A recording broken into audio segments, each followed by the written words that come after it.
Hai semuanya, terima kasih tetap setia mendengarku, tetap setia di channel YouTubeku ini. Tetap sehat, tetap baik hati.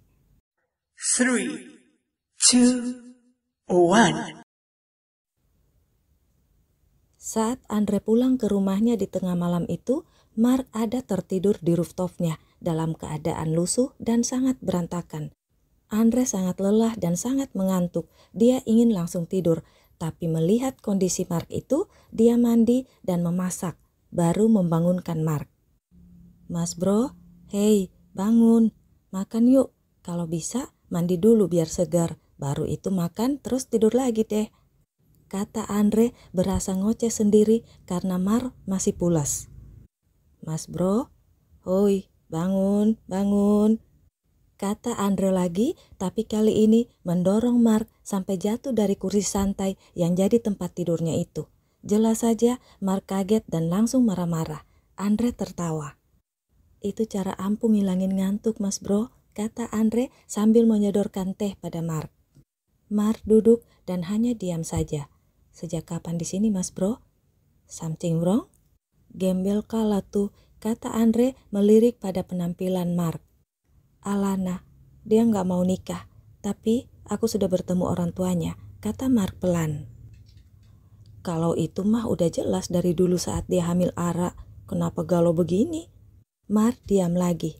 Mas bro, ada apa? Tanya Andre. Ada sesuatu, tapi belum bisa aku ceritakan. Aku akan beli rumah dan tinggal di sana.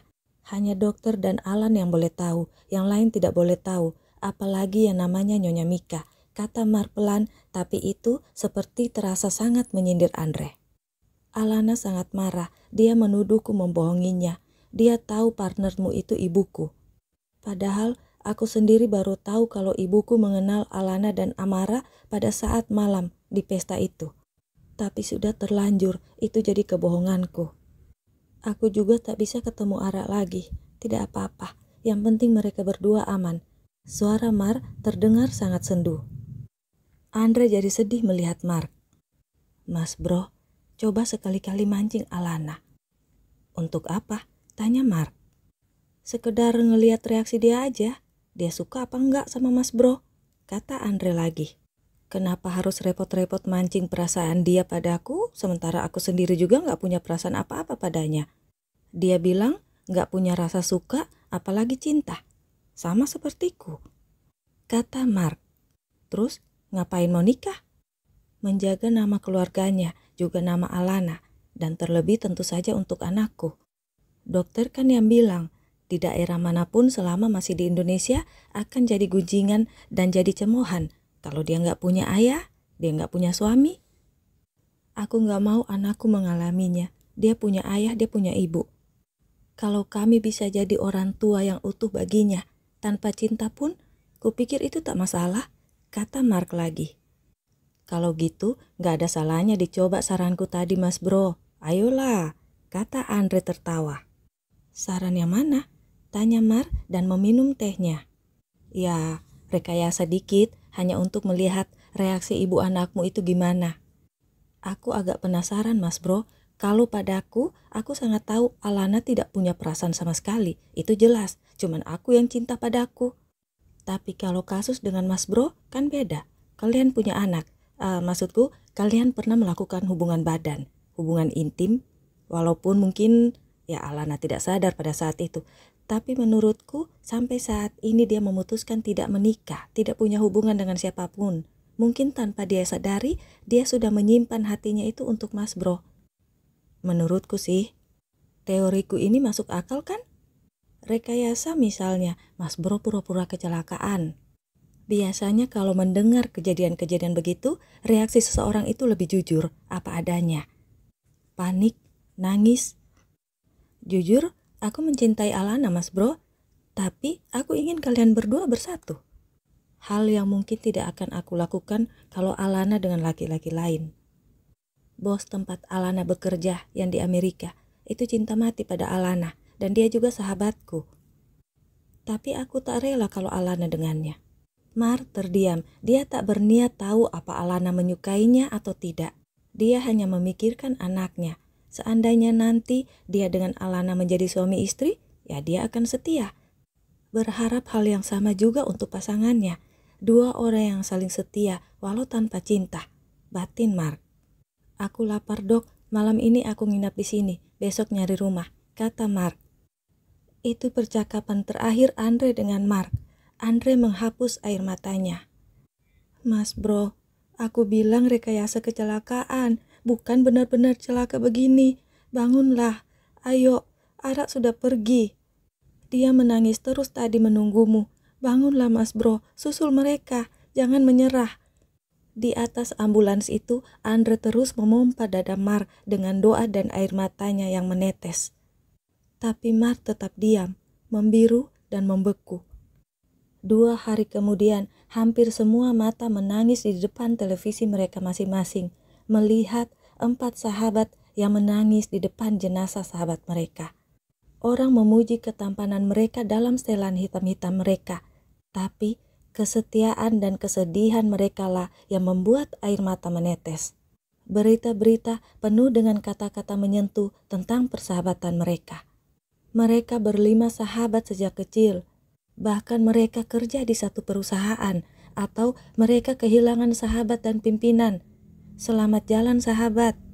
Berita-berita itu memenuhi hampir setiap media massa dan media cetak. Bahkan sampai berhari-hari setelahnya, foto-foto ataupun video-video 4 sahabat itu yang setiap hari membawa bunga ke makam sahabat mereka terus beredar. Mark putra Dirgantara telah pergi. Di Amerika, Willy ngamuk-ngamuk.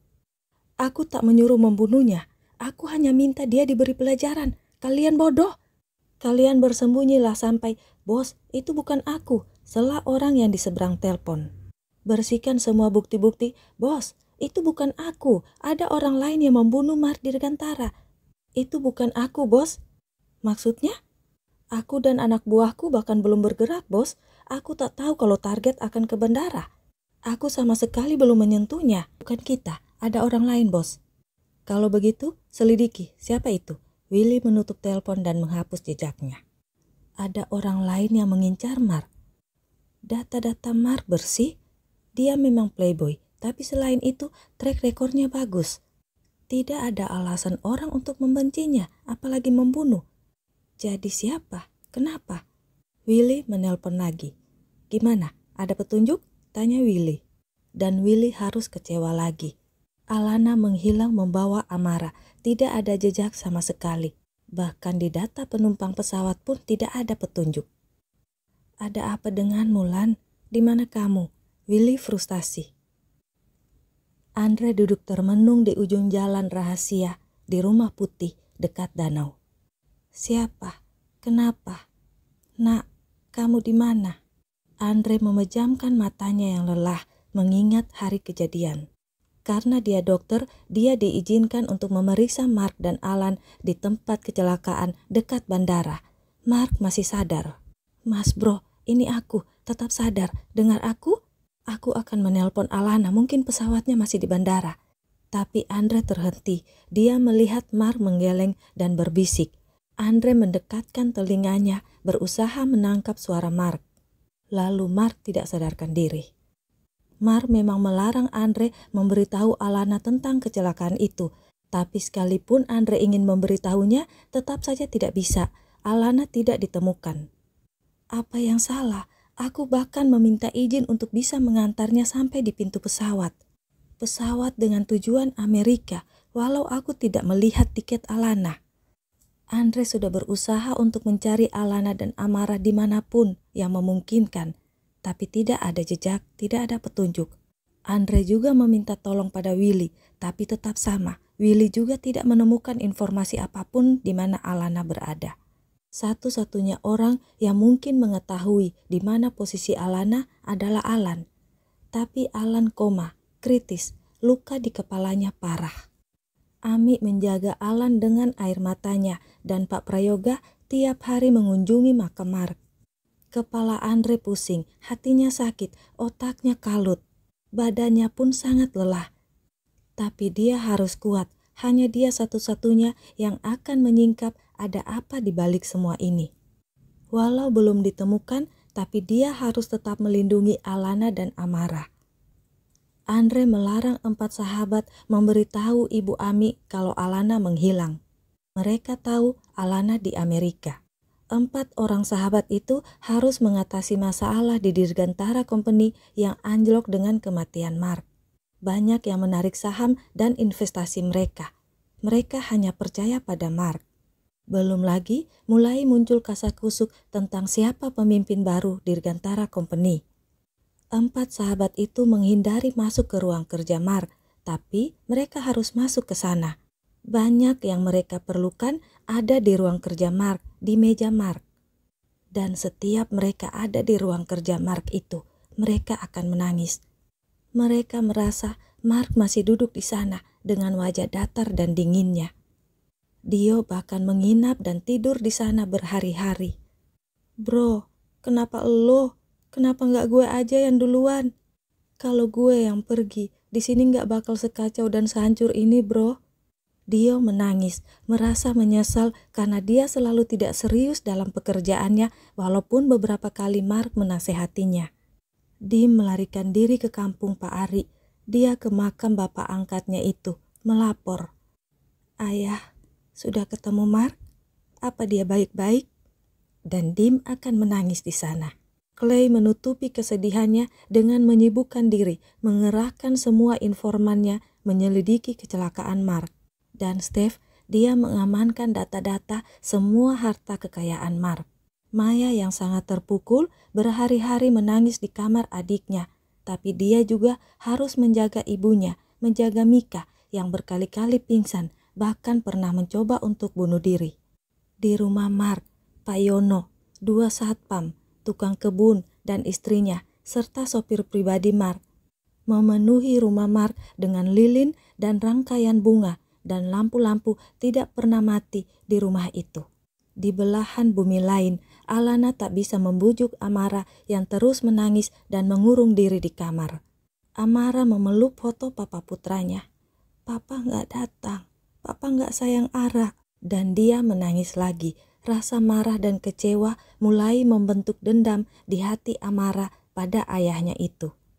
Alana, seperti apapun dia menghalau, tapi pikirannya tetap dipenuhi oleh bayangan Mark saat mereka adu mulut, saat jambak-jambakan. Terlebih saat mereka ciuman, itu ada di ingatannya karena dia sangat sadar dan rela hati saat berciuman dengan Mark saat itu. Alana mencoba membuang semua kenangan itu, tapi tetap ada di ingatannya. Dia menyerah.